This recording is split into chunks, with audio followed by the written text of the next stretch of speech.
Hello and welcome to Sports Today. Plenty to discuss. As always, take a look at the House at ad and what Irfan Pathan has to say. क्या आप भी किसी अपने सपने मेरे तुम्हारे team 11 पे टीम बना रहे हो और बच्चों के साथ खेल रहे हो? हमारे साथ खेलोगे? हाउस पे खेलो लेजेंड्स के साथ. हमें हरा और जीतो double cash. Log on to houseit.com and win real cash. Hello and welcome. As I said, Cheteshwar Pujara tells me in an exclusive chat, which is now on the Sports Today site. Please go and check it out. Almost a half an hour conversation. Very interesting. He says three things. News point number one, that the pink ball test match is very different to what a red ball is. So he basically says pink ball cricket is a different format. Just like red ball cricket is a different format of the game, white ball cricket is a different format of the game. Pink ball cricket is also a different format of the game and should be looked upon as such. So it is not simply just another test match of a particular series. According to Cheteshwar Pujara, the pink ball test is a very different ball game and should be treated as a different format. He goes on to elaborate that Australia won the Adelaide test match also because Australia have had enormous experience of playing pink ball cricket. I think 7 or 8 test matches they've played in the past, while India has only played one pink ball test in Calcutta in November of 2019 against a Bangladesh, who is not perhaps the best test side in the world. So Cheteshwar Pujara obviously could not, sort of go further because otherwise it would become controversial, has given us enough hints that he considers pink ball test or pink ball cricket to be a fundamentally different format, and maybe the BCCI and the International Cricket Council should take note of it. He also says that he prefers to play red ball test cricket. He made it very, very clear that he as an individual, and this is his personal opinion, prefers to play red ball test cricket. The question I had asked him was, with the pink ball, we had seen so many injuries. Is it that the batsmen find it difficult to sight the pink ball? What is the issue? To which Cheteshwar Pujara said all these things. So my takeaway, clearly the pink ball is difficult for the batsman to encounter at this point in time. Maybe with innovation things will change, but maybe the governors of the game, the ICC, the BCCI and others, need to take a slight relook. While it is a great spectacle, it brings back crowds to the game. At the same time, does it impact the quality of play? Is it making it a lesser playing field? Is it making it more difficult for the batsman? And is it adding to the chance of injury? These are very important questions to ponder based on what Pujara was suggesting. And no one will question his bravery from what we have seen in Australia.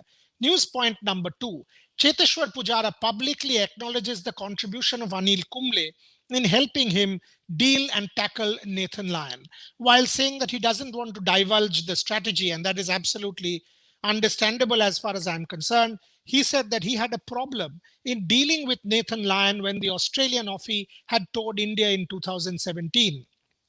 He goes on to say that Nathan Lyon is an extremely good bowler now, that all we know, and he's one of the spearheads of the Australian attack who's had terrific success in Australia. Look at his record, close to 400 test wickets in 100 test matches, and we know what Pujara is trying to say. Against Nathan Lyon, Cheteshwar had a bit of an issue in the 2017 series when Australia was touring India, and that is when Anil Kumble had helped him evolve a strategy and a plan to counter the offie. And after the Adelaide test, Pujara, by his own acknowledgement, got a text from Anil Kumble giving him further details as to how to deal with Nathan Lyon. And that's what he employed in the rest of the series and got enormous success. Nathan Lyon, to a great degree, was neutralized in the recently concluded series, as a result of which Australia found it very difficult to dislodge the Indian batsman. And that may well have contributed enormously to India's victory down under. So Anil Kumble contributed to Cheteshwar Pujara evolving a strategy to deal with Nathan Lyon. News point number three, and this we all know, very importantly, he says we don't know how many test matches it will take us to beat England to qualify for the finals of the World Test Championship. But he says if you go and ask anyone, any cricket player, red ball or white ball, he will tell you that the most important format of the game is the test match format. While we want to win all, make no mistake, we want to win the white ball World Cup, the T20.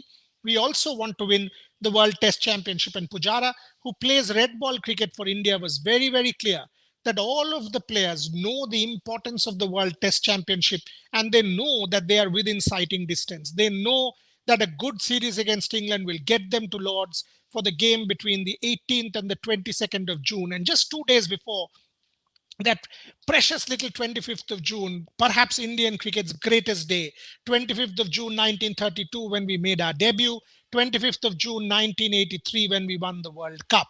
So just 2 days before that, maybe we will see history being scripted again. And Cheteshwar Pujara saying that the whole Indian team knows how important it is, to try and win the World Test Championship, because it's the pinnacle of all forms of cricket. On the same note, news point number 3, Pakistan, resounding win against the South Africans, yet again on home soil. After a very good South African fight back, Pakistan came back brilliantly, 4 down for 33, and then Fawad Alam scripting history with that 100 that he got after 12 odd years. And it's only fitting that Fawad Alam, sort of scored the winning shot against South Africa, winning Pakistan a very important test match on home soil. So they have taken, sort of drawn first blood against the Proteas.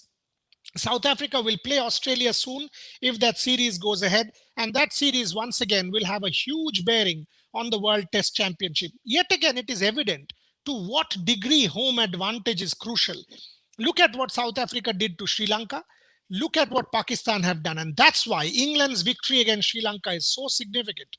That's why India's victory over Australia is so significant, setting stage for what is a cracking series between India and England. News point number 4. Kidambi Shrikant's Brad form continues in the World Badminton Finals. He lost his 3rd consecutive match and bowed out of the tournament. PV Sindhu is also already eliminated from the tournament, having lost her first 2 matches. So it's not going well for Indian badminton. As I said yesterday, it is very, very important after Sindhu comes back to India in the first week of February that she reunites with her coach Pulela Gopichand. And it is very important that her family, her father PV Ramna, Gopichand, they sit down together and devise a strategy which is important for India in the forthcoming Olympics. Because Sindhu at this point is sandwiched. And I have to say this is sandwiched between the coach and the father. And it's not working out well for India. She went to London, trained there for about 2 to 3 months. It clearly hasn't worked wonders for her. If you see her recent performances, we would want Sindhu to unite with Gopi as soon as possible and give it one final shot in the remaining time for Tokyo to give her and India the best possible chance of trying to win a medal at the Tokyo Olympic Games, which is now fairly certain after Thomas Bach's statement day before that it will go ahead. In fact, we've all got mails from the Tokyo accommodation site that is going ahead for the media. We've now heard from the Japanese establishment that they are getting ready for the games. There is data from Israel, from Britain, that the vaccine has started to work, if you see from these countries. So there is no reason to believe that Tokyo will not happen. In every sense, Tokyo should happen and India should give itself the best possible chance. That's my news point number 4. News point number 5, continuing with our series, the build up to India versus England. Let me tell you this. In 1936, and this is an incredibly interesting story, Shute Banerjee, who was a very decent fast bowler for Bengal and then Bihar at that point in time, was part of the Indian side as part, in the 1936 series. Maharaj Kumar of Vizayanagram was the leader. As you all know, I've told you yesterday. Now, Shute Banerjee was asked, and the team was clearly divided into 2 camps, the Vizi camp and the Naidu camp. And Shute Banerjee was asked to go and abuse. This is now part of Indian cricket lore. Was asked to abuse C.K. Naidu at the breakfast table, to which he refused. And Shute Banerjee was not allowed to play the test match. Baka Jilani played his first test match, for listening to the command of his captain. Shute Banerjee had to actually wait, very similar to Fawad Alam, for 13 years before he eventually played his test match in 1948-49. So that's how Indian cricket was at that point in time. He disobeyed Vizi and paid the price. CK Naidu, even within such an establishment, made a huge mark, was nominated by Wisden as Player of the Year in 1933. Tells you how good Colonel Naidu was. With the IPL auction coming, I just wonder if CK Naidu was part of the auction, what would have happened and how much of a bid would he command, CK Naidu? Perhaps, the greatest all-rounder of that point in India. He would have commanded enormous amounts of money. On that note, that's all I have for you at 5 at 5. I'll come back to you tomorrow with plenty more sports news. Listen to the Cheteshwar Pujara interview. You will love it. I've asked him all questions, including the one on intent. And I've told him that, yes, we were critical of him in the first innings at Sydney. We thought he could have done better.